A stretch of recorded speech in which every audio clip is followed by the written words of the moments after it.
Good evening and welcome to Newsnight. My name is Charles Odongtho and I want to welcome you again to this great evening when we start a discussion on what is going to be probably the main event of the week.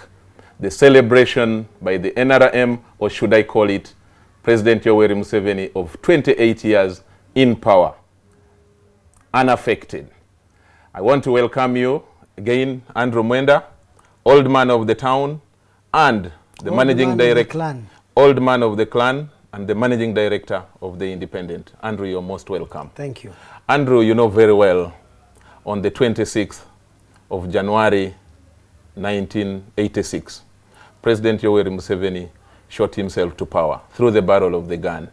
But you cannot discuss President Museveni's coming to power without talking about that one. Journalists call them quotable quotes, but this was one of them.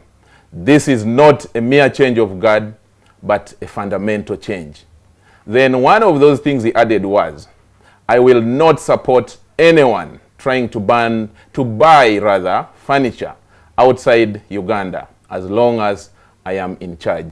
Andrew, let's start from that. Is Museveni still in charge, going by what is now happening? Of course, Museveni is in full control, I think, of the state. That is no doubt. But when he said a fundamental change, perhaps somebody needs to ask him, what did he mean by fundamental change? Exactly. Because some of these things are not defined. I should tell you, my own thinking is that, one, at the level of the organization of politics, actually the statement was, this is not a mere change of guard, it's a fundamental change in the politics of our country. Okay. And if you look at the politics of Uganda, I do not think that Museveni introduced any fundamental change. So what Museveni did was to proceed to build a political and governing coalition to hold power that was typical of all other governments in sub-Saharan Africa. You see, you need to understand how political power is organized, how political power is distributed, and how it is exercised and reproduced in sub-Saharan African countries. Politics is organized around elites. The government will tend to co-opt influential ethnic and religious elites from different communities, and then by giving them positions of power and influence in the government, the president or the ruling party will be able to use these elites as the connecting bridge to their followers. I'll give you an example. Assuming Andrew Mwenda is a very powerful opinion pillar from Toro, among the Batoro, the president will give me a ministerial appointment, and in return, I will deliver the vote of the Batoro. So if you have J.K. Bolanya and he has a lot of influence among the Acholi, or you have the Kabaka of Buganda who has a lot of following, you restore the monarchy and use him as a bridge to his co-ethnics. Now, if you look at Masho Mobutu Sese Seko in Congo, if you look at Kenneth Kaunda in Zambia, if you look at Babangida in Nigeria, whether it was a revolutionary who had come to power, whether it was a politician who had come to power through elections, a revolutionary through an armed struggle, or a military upstart who had come to power through a coup, all of them in Africa have tended to organize politics the same way, which tells us that there are structural imperatives within African political systems and societies that create incentives for leaders to build political and governing coalitions based on elite patronage, right? So Museveni said he was going to create a fundamental change, and 28 years later, I don't see any fundamental change in the governance of Uganda. The reliance on elites, and then how do you reward these elites that you have co-opted into the government? A, you give them private goods in the form of private sector, public sector contracts and jobs and privileges within the state. Isn't how the political system is organized in Uganda? That's how the system was organized in Nigeria, is organized in all these sub-Saharan African countries. Let me take it right from there. You say he has not brought any fundamental change in the politics of our country. Politics of Uganda.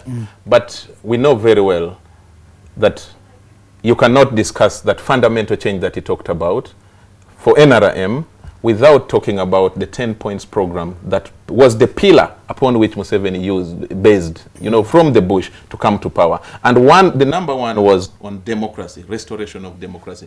Don't you think that has been done to a large extent, looking at where we had come from in 1980 when he went to the bush? You see, I do not think, Charles, that democracy can come from a government. If you're in power, you'll find all the laws that restrict your opponents from throwing you out to your advantage. So there is no way you can expect anybody to come to government to democratize. But that's my fundamental disagreement with the message. You cannot seek power to democratize a society. That is, I find it self-defeating. So what I can say that Museveni proceeded when he came to power to organize the economy along the socialist lines, he thought. Barter trade. You remember he had said he was going to build an independent, integrated and self-sustaining economy. True. I would say right now he has built a dependent, an integrated and a self-sustaining national economy. On that basis, he has failed on each and every single element. Perhaps he should at that time have argued, I want to create an interdependent rather than an independent. And our economy is not integrated. You do not have industries that are feeding off raw materials and then, anyway. But let me come to the point. Museveni was unable to achieve many of the points of the 10-point program, precisely because, you see, the 10-point program was not a program of action. It was a set of platitudes that every senior 4 or a smart primary 7 student would have written. Even I, Andrew Mwenda, when Museveni came, I was in senior 1, I would have written the very same things he had written. Because, let me give you an example. And actually, at the beginning, I actually thought that this was an original thinking of the NRM from the bush, but when I was reading about it, I discovered that the Black Panthers of the US had used it actually in the 1960s. Why are you saying the Black Panthers? I want you to read Amin's 18 points for overthrowing Obote. I want you to read I read the one of Amin. General Kotoka's points for overthrowing the government of Kwame Nkrumah. You read every African coup maker. They had made the same point that Museveni was making. I do not. So there was nothing new. I should tell you, when I was young in school, because when I was in primary, I read a lot about African politics.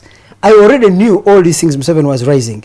Fighting tribalism and other forms of sectarianism, ending corruption, promoting democracy, building an independent, integrated and self-sustaining economy. If you read that Obote's move to the left strategy, it had 4 documents. Elections to the national legislature, it had the common man's charter, it had the Narikivo pronouncements, which was nationalization, all of them, and the document on national service, all of them were none of them was achieved. Well, Obote was saying the same things Museveni was saying using a different language. So Museveni never introduced anything new in the 10-point program. I could call the 10-point program not a program of action. It was a set of platitudes that every smart primary 7 or mediocre senior 4 student would have put across the table. But let me tell you where I think Museveni brought a fundamental change. Having attempted socialist policies and they failed disastrously, Museveni then actually conducted a fundamental change. You know, the mindset in Uganda was that the state must control the commanding heads of the economy, and Museveni proceeded to accept Milton Obote's policies. You know, when Obote came in 1981, he adopted 3 major policies: deregulation of economic activity, privatization of state enterprises, and then, no, it was privatization, deregulation, and liberalization of the economy. Obote had started them and opposition from Museveni. Then Museveni, and why I give him credit, he's a very pragmatic politician. He immediately realized that his ideas were dangerous.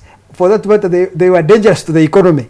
And he adopted Obote's policies. That was a fundamental change I consider. And from that time, when Museveni accepted that the market, rather than politics, and the private sector, rather than the state, should be the driver of the economy, then Museveni was able to put Uganda's economy on the rails of growth. So this country has sustained impressive economic growth rates for the last 27 years. One other point of the 10 points program that I personally think that Museveni achieved fundamentally on was the issue of security. You may disagree, but what is your view on that?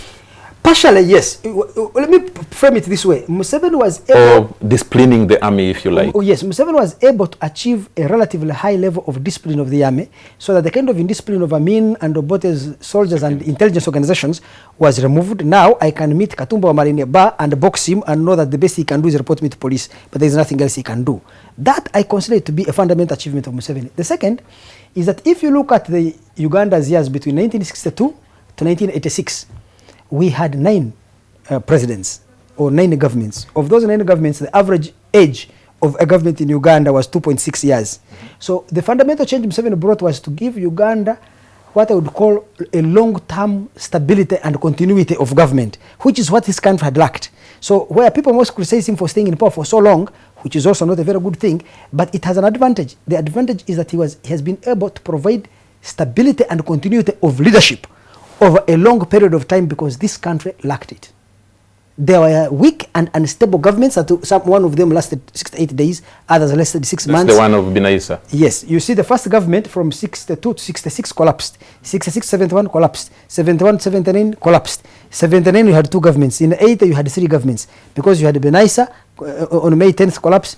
Paulo Mwanga handed over power to Obote on 10th December. So in 1980 alone. Then you had Obote there for 4 years, he collapses. Then you have Tito Okello, 6 months, he collapses. Then you have Yoweri Museveni.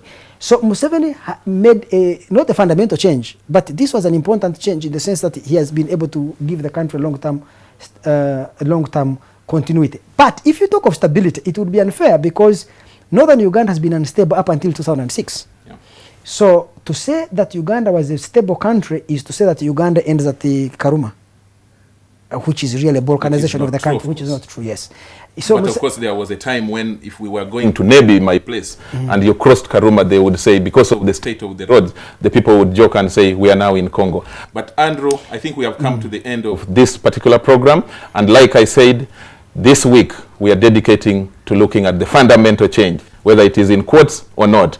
We will be back tomorrow, and brace yourself for the discussion with Andrew Mwenda on the economy, as well as looking at the various policies that Andrew Mwenda has touched on, liberalization, privatization, and whether those formed part of the fundamental change that the president talked about in 1986. Good night.